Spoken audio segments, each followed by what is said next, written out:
Airport staff mocked. Black man's cane. Didn't know it held military clearance. Marcus Williams adjusted his navy blue blazer as he approached the security checkpoint at Hartsfield International Airport. His right hand gripped the titanium cane that had been his companion for 15 years now. The morning crowd surged around him, but he maintained his measured pace. "Sir, please place all items in the bin." The young TSA agent gestured toward the conveyor belt without looking up. "Of course." Marcus's voice carried the calm authority that 30 years in the Marine Corps had instilled in him. He placed his carry-on bag in the gray bin, followed by his watch and wallet. The cane remained in his grip. "The walking stick too, sir." This came from another agent, a stocky man with a name tag reading Bradley Thompson. Marcus hesitated. "This cane requires special handling. It contains—" "Oh, we've got ourselves a fancy walking stick." Bradley's voice rose, drawing the attention of nearby travelers. "And look at that military-style jacket. Playing dress-up today, are we?" The heat of embarrassment crept up Marcus's neck, but his expression remained neutral. "I'm a retired Marine Corps colonel. This cane was custom designed by military engineers. It contains classified—" Yeah. Bradley rolled his eyes. "Everyone's got a story. The cane goes through the scanner like everything else."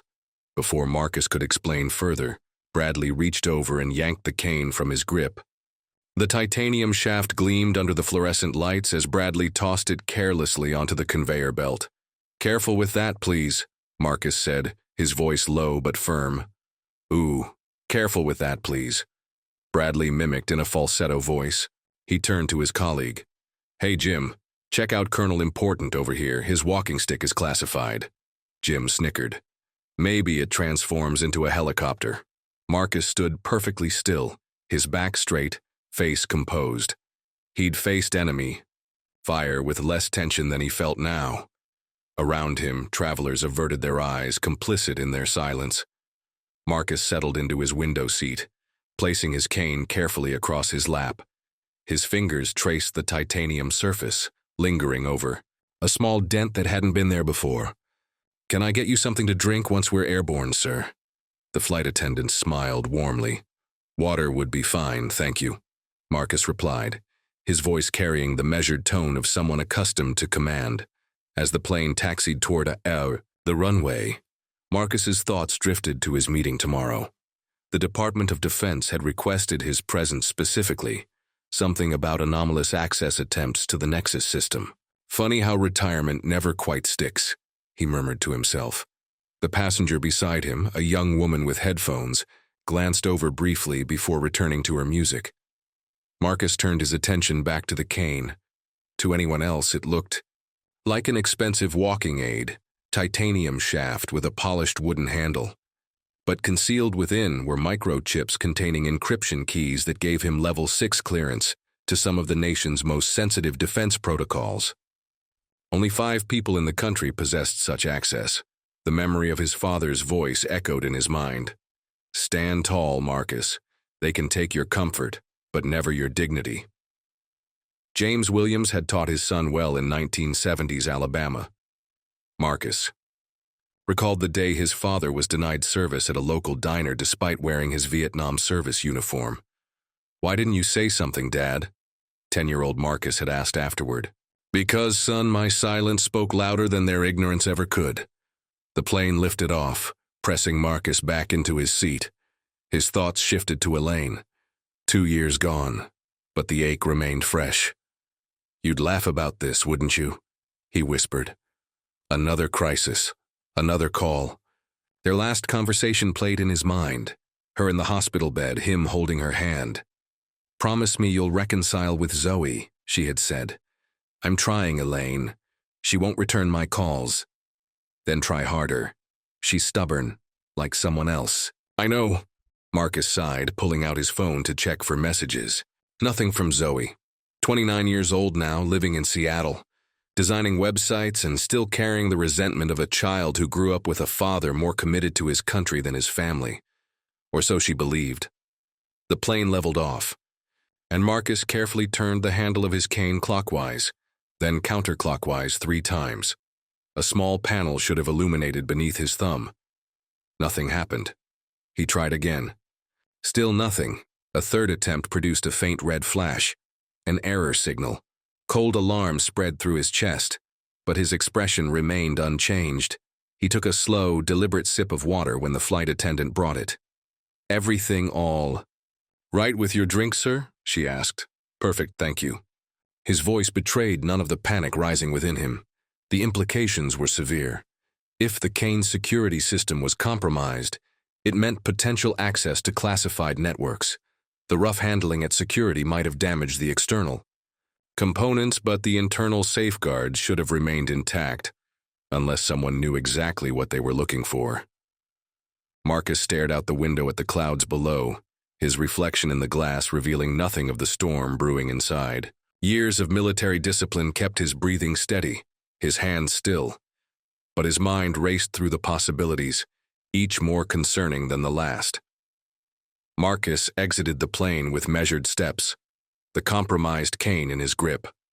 Once inside, the terminal, he found a quiet corner and pulled out his phone. General Rivera's office answered a crisp voice. "This is Colonel Williams. I need to speak with the general immediately." "One moment, sir." A brief pause, then, "Marcus, you've landed?" Rivera's familiar baritone came through. "Yes, sir, we have a situation. Epsilon Protocol." Marcus kept his voice low. There was a moment of silence. "How certain are you?" "The primary authentication. Sequence is non-responsive. Secondary systems show compromise indicators." "Christ." Rivera exhaled slowly. "Where are you now?" "Reagan National. Just deplaned. Don't go to your hotel. Come straight to the Pentagon. I'll have a car waiting at the south entrance in 20 minutes. Understood." Marcus ended the call, his expression betraying nothing of the gravity of the situation. Meanwhile, at Hartsfield, Samantha Chen rewound the security footage for the third time. The distinguished black man with the cane was clearly being mocked by Bradley. She zoomed in on the man's face, ran it through the system, and waited.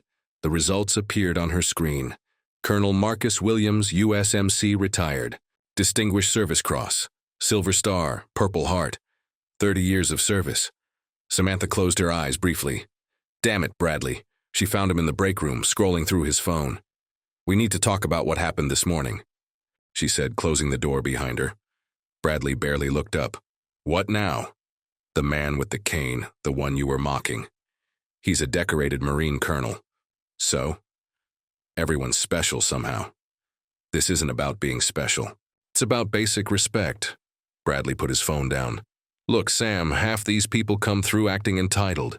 Military types are the worst, always expecting special treatment. That's not. If you're worried about a complaint, don't be. These guys talk big, but they never follow through." Samantha stared at him, realizing further discussion was pointless. "We'll talk about this later." Across town, Darren Walsh stared at his computer screen, a half-empty energy drink at his elbow. The scanning program he'd installed on the TSA, computers had flagged something unusual, encryption patterns unlike anything he'd seen before. His phone rang. "You found something." "Not a question." "Yeah," Darren replied, running a hand through his disheveled hair. "One of the scanners picked some weird encryption, military grade, but with custom protocols I've never seen." "When?" "This morning, around 8:43 a.m. Send me everything." "This is high-level stuff," Darren said cautiously. "What exactly am I involved in here, Mr. Frost?" "You're being well paid not to ask questions," came the cold reply. "Send the data." After the call ended, Darren sent the files, then began researching what he might have intercepted. What he found made his stomach drop. The Pentagon security checkpoint was efficient and respectful. Marcus surrendered his cane for proper examination, explaining its condition. "Colonel Williams." General Rivera approached, extending his hand. "Thank you for coming directly." The situation warranted it. They walked briskly through the corridors.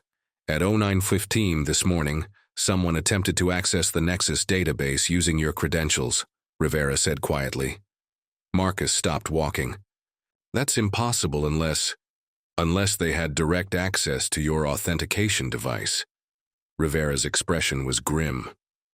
The attempt coincided exactly with when your cane was scanned at Hartsfield. It was purposeful, Marcus said, the realization settling in. Someone knew what they were looking for. Yes, Rivera nodded. And now we need to find out who. The conference room in the Pentagon's secure wing felt cold to Marcus as he sat across from three stern-faced officials. His cane lay on the table between them, now partially disassembled by security technicians. Colonel Williams, began a gray-haired man who'd introduced himself as Director Harmon. Walk us through your movements in the last 24 hours. Marcus met his gaze steadily. I arrived at Hartsfield at 0730, security checkpoint at approximately 0745. My flight departed at 0900. And you noticed nothing unusual until you were airborne? This from a woman with a CIA identification badge. That's correct. Forgive our thoroughness, Colonel, said the third official. But we must consider all possibilities, including that you might have compromised the system yourself. Marcus didn't flinch. I understand the protocols. Director Harmon nodded to a technician who brought forward a tablet. The access attempt originated from an IP address in Atlanta. The timestamp matches exactly when your cane was scanned, which means someone knew exactly what they were looking for, Marcus said quietly. The room fell silent as the implication sank in. How many people know about your clearance device, Colonel? Harmon asked. 5, including everyone in this room. The CIA woman leaned forward. Then we have a serious problem. Back at Hartsfield, Samantha Chen typed Marcus's name into the military service database. His record appeared, more extensive than she'd initially realized. Combat deployments to Iraq, Afghanistan, leadership commendations, Distinguished Service Cross citation for an operation in Kandahar province. She switched to the security scanner logs, searching for anomalies during Marcus's screening time. The system showed an unusual data spike. A secondary program had activated. During the scan. That's not standard, she murmured, making notes. The program's signature wasn't one she recognized from their systems. Across town in a sleek high-rise office, Darren Walsh sat uncomfortably across from Richard Frost. The corporate executive's corner office overlooked the Atlanta skyline. What exactly did you find? Frost asked, sliding a glass of water toward Darren. The program flagged military-grade encryption, multiple security layers, unlike anything commercial. Frost's eyes narrowed. From the old man with the special cane. Darren shifted in his seat. You knew about him. Let's just say we had intelligence. Frost tapped his fingers on his desk. I need you to decode the captured data. That's not what we agreed. I was just supposed to install the scanning software. Plans change. Frost's voice hardened. Your fee just doubled. Get me those decryption keys. At the Pentagon, Marcus was introduced to a young woman with close-cropped hair and intense eyes. Colonel Williams, this is Alexandra Davis, our lead cybersecurity specialist for this investigation. Alexandra shook his hand firmly. Colonel, I understand your access device was compromised. Yes. And you believe this represents a critical security breach? Her tone suggested skepticism. Marcus studied her for a moment. Ms. Davis, have you been briefed on Nexus protocols? I have level 4 clearance, Colonel. I understand the system's importance. Then you understand what's at stake. Alexandra crossed her arms. With all due respect, I think there's some overreaction here. Even with your access credentials, the system has additional safeguards. Marcus leaned forward slightly. June 17, 2011. Kandahar province. My unit was ambushed in a valley 20 miles from our forward base. 6 men died. I took shrapnel in my leg and back. That same day, after I was evacuated, General Rivera presented me with this cane and the responsibility it carries. He tapped the disassembled device on the table. This isn't just about access codes, Ms. Davis. It's about what they protect. Alexandra's expression changed subtly as she recognized the gravity in his voice. I see, she said quietly. Then we should get to work. Samantha knocked on her supervisor's door, tablet in hand. Got a minute, Tom? Tom barely looked up from his paperwork. Make it quick. I found something concerning in yesterday's scanner logs. She placed the tablet in front of him.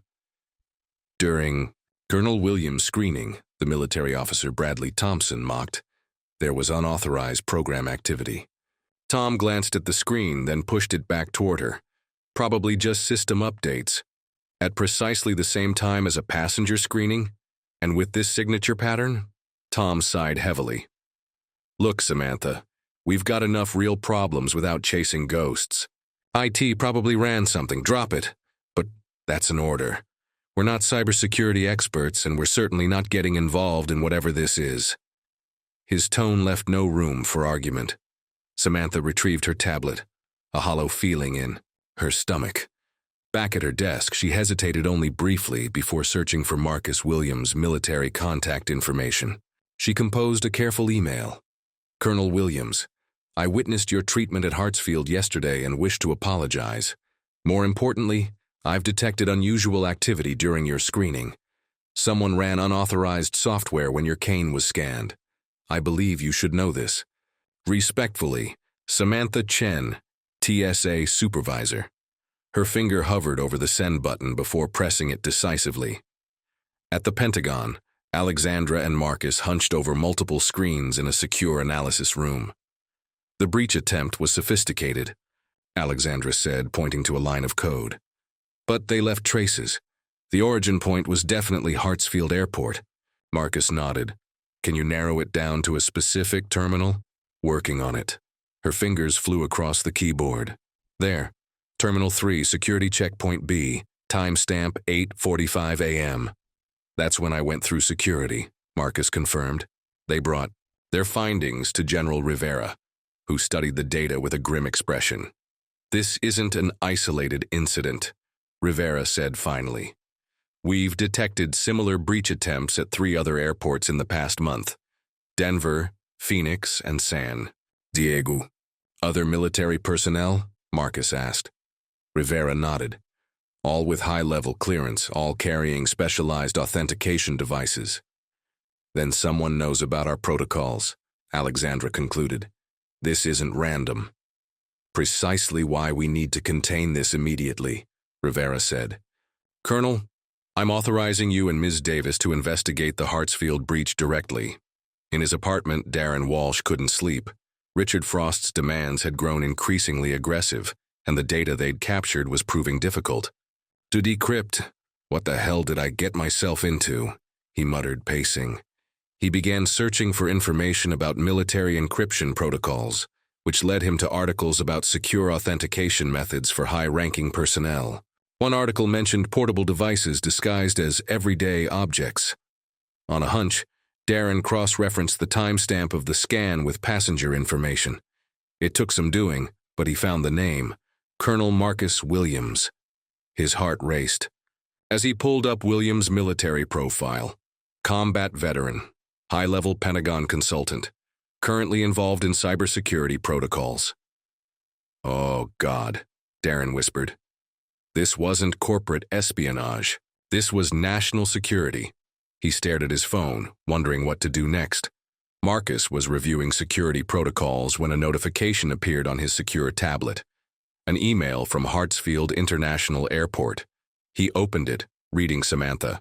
Chen's message with increasing interest. Alexandra, he called. Take a look at this, she read over his shoulder. Someone at the airport is reaching out. This confirms our theory. Her phone rang. She answered, listened intently, then turned to Marcus with urgency in her eyes. That was Rivera. They've traced the breach signature to a specific software variant. We need to return to Atlanta immediately. Marcus nodded, already gathering his things. It seems all roads lead back to Hartsfield. The Atlanta skyline gleamed in the late afternoon sun as Marcus and Alexandra's plane descended. They moved through the terminal with purpose, Marcus using his cane more prominently than usual. She said she'd meet us near gate C14, Alexandra said quietly. They spotted Samantha Chen standing by a coffee kiosk, nervously checking her watch. She recognized Marcus immediately. "Colonel Williams," she said, extending her hand. "I'm Samantha Chen. Thank you for responding to my email." "This is Alexandra Davis, Pentagon Cybersecurity," Marcus introduced. "What you've discovered could be significant. They found a quiet corner where Samantha could speak freely. After I contacted you, I started watching Bradley, the TSA agent who handled your cane." Samantha glanced around before continuing. "He's been acting oddly, taking breaks at irregular times, accessing computer terminals outside his assigned station. Could be coincidence," Alexandra noted. "I thought so too, until I checked the logs. Each time he uses an unassigned terminal, there's a data spike similar to what happened during your screening." Marcus's eyes narrowed. "You believe he's involved?" "I can't be certain, but something's not right." Across town, Darren Walsh paced his apartment, chewing his thumbnail. Richard Frost had given him 24 hours to decrypt the data, his threats becoming less veiled with each call. "This is way beyond what I signed up for," Darren muttered to himself. He'd spent the night researching Colonel Williams and the potential implications of what they'd stolen. The conclusion was inescapable. This was a major national security breach. His hand trembled as he typed an anonymous message to Homeland Security's tip line, detailing Richard's operation and his own involvement. His phone rang immediately after. He sent it. Richard's number. "Darren," Richard's voice was ice cold. "I'm disappointed in you. Did you really think a government site wouldn't be monitored? By the way, your sister's children look adorable in their school uniforms. The blue really brings out little Emma's eyes." Darren's blood ran cold. "Leave them out. Then get me those decryption keys. Tonight."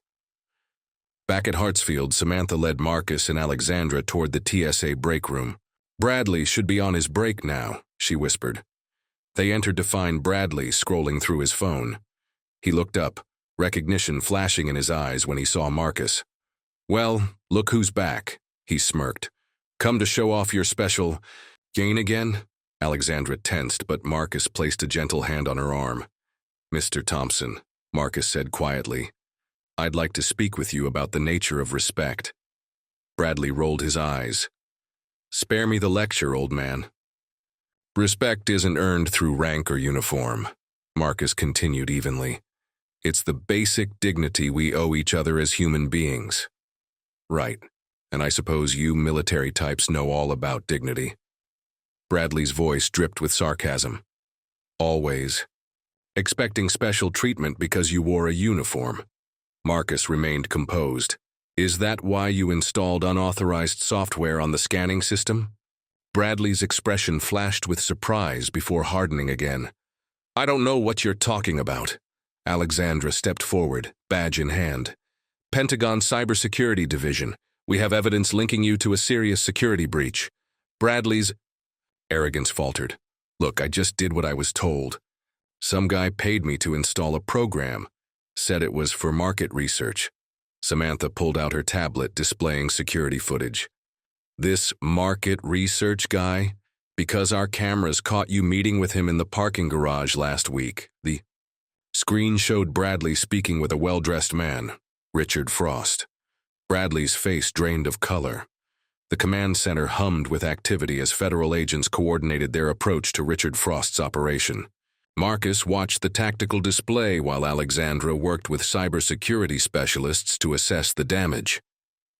Bradley's software captured data from at least 17 military personnel, Alexandra reported. "We've locked down their access credentials, but we don't know how much information Richard already obtained." Marcus nodded grimly. "And Bradley?"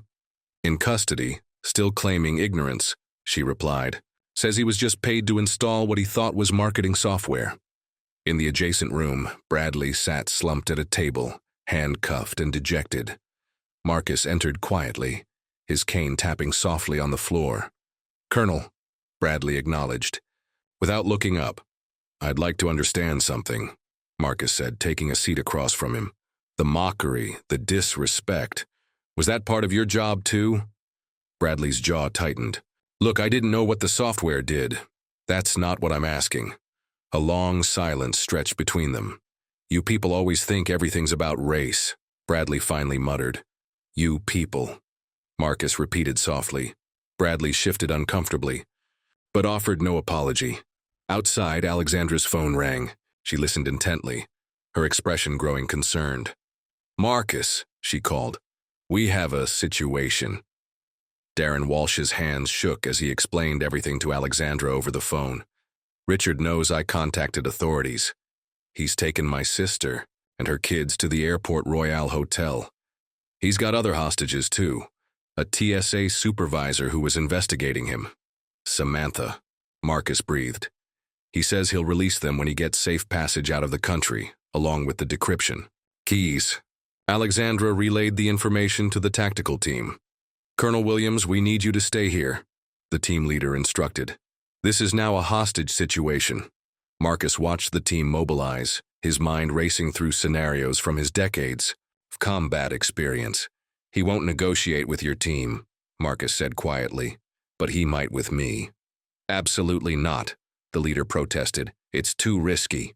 "I've been in worse situations with worse odds," Marcus replied, "and I understand what he wants better than anyone." After heated debate, they reluctantly agreed to let Marcus approach, with a tactical team positioned nearby. Room 712 of the Airport Royale was silent as Marcus knocked. He stood alone, leaning on his damaged cane, wearing no wire, carrying no weapon. The door opened slightly, Richard Frost's cold eyes assessing him. "The famous Colonel Williams," Richard said, "alone and unarmed, brave or foolish." "May I come?" Marcus asked calmly. Inside, Samantha sat with a frightened woman and 2 children. 2 more hotel employees huddled in the corner. "So they send a broken-down old man to negotiate," Richard sneered, gun in hand. "How desperate they must be." Marcus stood perfectly straight despite the pain in his leg. "Mr. Frost, I've faced warlords in Afghanistan who thought intimidation was power. It wasn't true there, and it isn't true here." Something in Marcus's voice, his absolute certainty, his unwavering dignity, made everyone in the room look up. "You've stolen government property," Marcus continued, "but you can still walk away from this without adding murder to your crimes." "You don't understand what's at stake," Richard snapped, but his voice had lost some of its edge. "I understand exactly what's at stake," Marcus replied. "I've given 30 years of my life to protect it. The question is whether you're willing to destroy these innocent lives for it."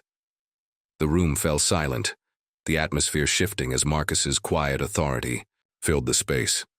The ceremony at the Pentagon was brief but significant. General Rivera stood at the podium, Marcus seated in the front row among distinguished military personnel. "Colonel Marcus Williams demonstrated exceptional courage and judgment," Rivera stated. "His actions prevented a breach that could have compromised our most sensitive defense systems." After the speeches, Rivera approached Marcus privately, holding a sleek titanium case. "Your new authentication device," Rivera said, opening it to reveal a polished cane nearly identical to his damaged one. "Enhanced security protocols, of course." Marcus gazed at it thoughtfully, then shook his head. "I think I've carried enough secrets, John." Rivera's eyebrows rose. "You're declining?" "I'm retired," Marcus said simply. "It's time someone else carried this particular burden." Later that evening, Marcus placed a call he'd been postponing. "Dad?" Zoe's surprised voice answered. "Is everything okay?" "Everything's fine," Marcus assured her. "I just wanted to talk. Really talk." "About what?" "About Afghanistan. About why I missed your college graduation. About all the things I never explained." There was silence then. "I'm listening." At Hartsfield Airport, Samantha Chen stood before a group of TSA agents. "Respect isn't optional," she told them. "It's fundamental to our mission and our humanity." She'd implemented new training protocols without ever mentioning Marcus by name. The incident had been a powerful teaching moment. After the session, her phone rang. Bradley Thompson was requesting a meeting with Colonel Williams. The visitors' room at the Federal Detention Center was sparse. Bradley sat across from Marcus, avoiding eye contact. "They're charging me with conspiracy," Bradley said finally. 15 years, maybe more. Marcus waited silently.